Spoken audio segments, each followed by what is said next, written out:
So let's touch on your book. It opens with the questions.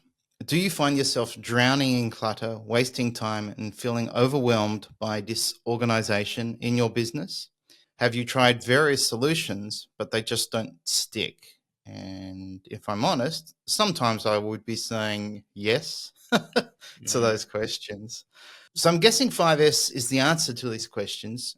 And in your book, you offer a new 5S approach, which we will explore in this episode. So it'll probably be wise to first talk about the traditional 5S model. So can you break down the 5S model and and what that is?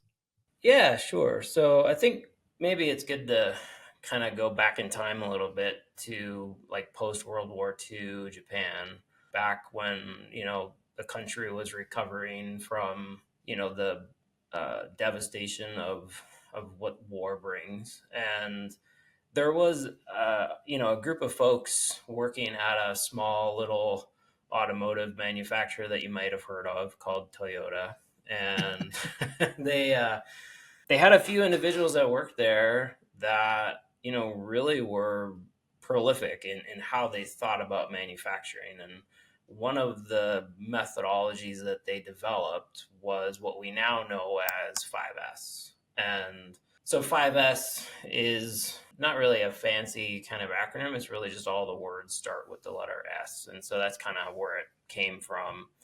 And it's really been the backbone in the manufacturing world for a long time, and probably sometime in the 1980s is when it really started, kind of spreading globally.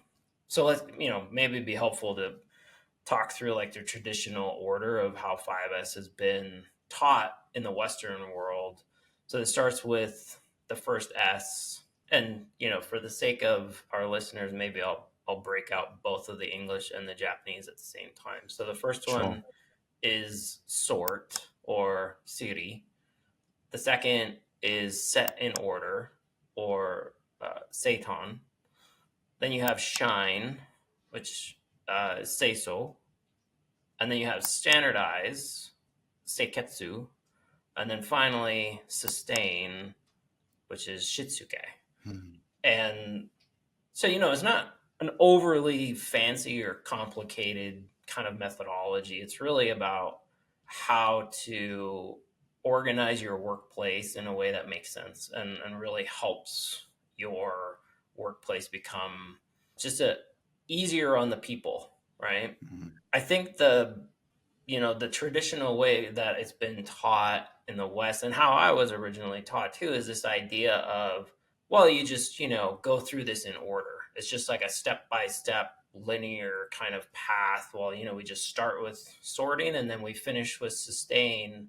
And I think the thing that's challenging about that is it doesn't really take into account how life actually happens in the workplace, I think. And it kind of makes you feel like, oh, there's this pressure to like get to the end, right? Where Mhm. it's like this kind of project kind of thinking. And I think that's traditionally how I was taught and how a lot of people think about it.